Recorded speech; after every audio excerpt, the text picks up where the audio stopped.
अहम से युगारंभ था, अहम से युगांत है, यही एकमात्र ब्रह्म सत्य है। हमारा जो अहंकार है, इसी अहंकार के कारण हमारे 4 युगों की शुरुआत हुई थी और इसी अहंकार के कारण उन युगों का अंत भी होगा, और यह अटूट सत्य है। धरती के उत्पत्ति से कई वर्ष पूर्व संसार में प्रमुखतः 2 प्रजातियां थी, देव और दानव। ये दोनों प्रजातियां एक दूसरे से विपरीत थे, भिन्न थे, जैसे एक ही सिक्के के 2 पहलू। ना रंग रूप, ना हाव भाव, ना वेशभूषा, ना बर्ताव। दोनों में समानता मिलना उतना कठिन था जितना किसी रेगिस्तान में खोई हुई सुई को ढूंढना हो। एक दूसरे से विपरीत होने के कारण दोनों प्रजातियां एक दूसरे के जाने दुश्मन बने थे। इनकी दुश्मनी पूरे ब्रह्मांड में प्रख्यात थी। हर छोटे छोटे मुद्दे को लेकर दोनों में अक्सर टकराव होते रहते थे। वे एक दूसरे से जीतकर स्वयं का श्रेष्ठत्व बनाए रखना चाहते थे।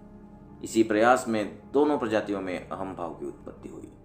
इनकी नोकझोंक को सहारा बनाकर अहम भाव अपनी जड़ें उनके भीतर विकसित करते जा रहा था।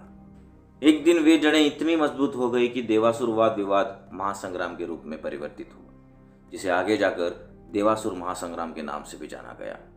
यह देवासुर संग्राम इतना भयंकर रूप अपना चुका था कि पूरे संसार को निगलते हुए अंत की चरण सीमा पर ले जा रहा था, जिस कारण त्रिदेवों के माथे पर भी शिकंजा गई थी। वर्चस्व स्थापना की लड़ाई में जो प्रलय उठा था, उससे संसार की रक्षा हेतु स्वयं देवों के देव महादेव ने महासंग्राम में हस्तक्षेप किया और युद्ध पर पूर्ण विराम लगाया। महादेव के हस्तक्षेप से उस समय के लिए युद्ध पर तो रोक लगी, पर भविष्य में यह विनाशकारी आपत्ति फिर जन्म लेगी, यह प्रश्न उन्हें चिंतित करते जा रहा था। चिंताजनक प्रश्न के निवारण के लिए एक उपाय जरूरी था, जिससे दोनों प्रजातियों को समान अधिकार मिले और उनमें वाद विवाद भी ना जन्मे। उपाय के तौर पर महादेव ने एक सुलझा हुआ प्रस्ताव दोनों के सामने रखा, एक तीसरी प्रजाति की उत्पत्ति का, मानव की उत्पत्ति का। मानव उत्पत्ति के प्रयोजन में देवों के सकारात्मक गुण और दानवों के नकारात्मक गुणों की मुख्य भूमिका बनाई। जन्म से पश्चात ही मानवों में देवों के सकारात्मक गुण और दानवों के नकारात्मक गुण संचालित किए जाएंगे, ऐसा निर्णय लिया। मानव अपने जीवन काल में जो चाहे वे गुण स्वयं के चयन से स्वयं में विकसित करेंगे। जैसा चयन होगा वैसा कर्म सामने आएगा और उन्हीं कर्मों से मानवों को परखा जाएगा। गुणों के क्षमतानुसार मानवों की उन्नति या पतन होगा और उन्नत गुण जिसका होगा उसके पक्ष में श्रेष्ठत्व होगा। कुछ कालावधि के बाद इसकी गणना होगी और जिसके पक्ष में ज़्यादा उन्नति जाएगी वही श्रेष्ठ कहलाएगा। महादेव को न कहने की किसी की हिम्मत न थी। दोनों प्रजातियों ने महादेव के पर्याय को अपनी सहमति जताई और संग्राम रण छोड़कर नए सृजन क्रिया में शामिल हो गए। जन्मदाता, पालनहार और संगारक तीनों त्रिदेवों ने मिलकर नई सृजन क्रिया शुरू की। नई प्रजाति मानव के सृजन का जिम्मा जन्मदाता ब्रह्मा के कंधों पर रखा। सोच विचार के साथ ब्रह्मदेव ने शिव मार्गदर्शन के अनुसार मानव निर्मिति शुरू की। मानव निर्मिति का पहला चरण सफल रहा। ब्रह्मा ने पहले चरण के तौर पर मानव पुरुष की निर्मिति की, मगर उसके बाद प्रश्न आया मानव प्रजाति के विकास का, बढ़त का। त्रिदेवों ने विचार मंथन किया और स्त्री के रूप में उन्हें निवारण मिला। महादेव स्त्री निर्माण क्रिया ब्रह्मदेव को बताने ही वाले थे, मगर ब्रह्मदेव का 5वां अहंकारी सर महादेव के कथन को सुने बिना ही स्त्री सृजन कार्य में लग गया। लाख प्रयासों के बाद भी ब्रह्मा असफल रहे। स्वयं के अहंकार के कारण खुद से ही पराजित होकर फिर एक बार महादेव के शरण में गए। महादेव ही आरंभ हैं और वे ही अंत हैं, यह उन्हें फिर एक बार ज्ञात हुआ। नए आरंभ है तो ब्रह्मदेव ने महादेव की सहायता मांगी।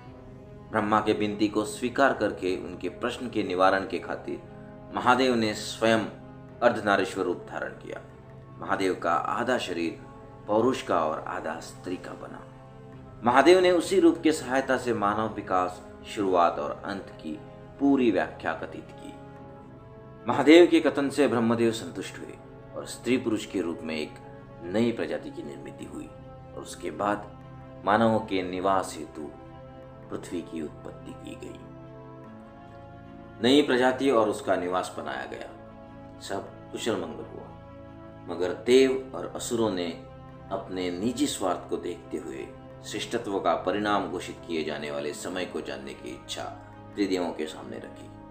नए सृजन के बाद भी देवासुर वाद विवाद जल्द ही न जन्मे, इसलिए त्रिदेवों ने संसार की रक्षा हेतु बड़ी होशियारी से लंबे कालावधि का समय तय किया।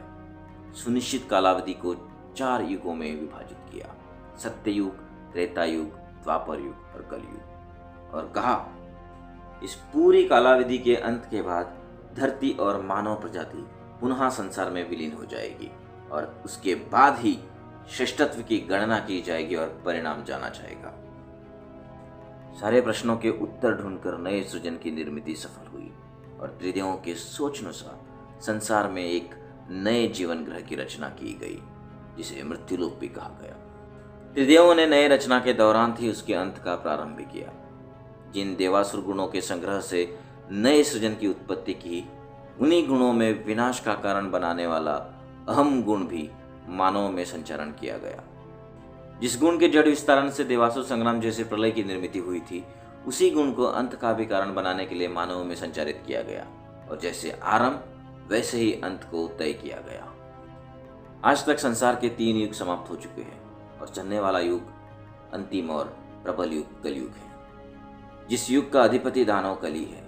कहते हैं कलयुग जब अपने चरण सीमा पर होगा तब दानव कली भयंकर शक्तिशाली होगा और सत्य का प्रतीक धर्म संकट में होगा। तब दानव कली से धर्म को बचाने के लिए जगत के पालनहार श्री हरि विष्णु उनके 10वें और आखिरी अवतार कल्कि अवतार में धरती पर अवतरित होंगे। महाबली कली को अपने 64 कलाओं के जोर पर हराकर धर्म की रक्षा करेंगे। भगवान विष्णु कलयुग का अंत करके पुनः नई रचना करेंगे। आज तक पढ़े गए पुराण ग्रंथों में ऐसा ही वर्णन किया गया है और ग्रंथों के अनुसार श्री हरि विष्णु तो पालनहार है और जगत के संहार का भार तो भगवान शिव के कंधों पर है। तो भला श्री हरि विष्णु क्यों संहार करने जा रहे हैं? भगवान शिव कलयुग के अंत में है कहाँ? या महादेव संहार का भार श्री हरि विष्णु जगत पालक को देने वाले हैं, या वैरागी महादेव सृष्टि के मोह में बहकर अपने कर्तव्य से वंचित रहेंगे? वे अपना संहार का कर्तव्य निभाएंगे तो कैसे निभाएंगे? कलयुग का दानव कली आखिर है क्या वो? जब जब भगवान विष्णु धरती पर अवतरित हुए तब तब भगवान शिव ने किसी न किसी रूप में उनकी सहायता की है या फिर उन्हें मार्गदर्शित किया है। तो इस बार भगवान शिव की क्या भूमिका होगी? ऐसे प्रश्न तो कई सारे हैं, पर कलांत इन्हीं प्रश्नों का संभावित उत्तर है।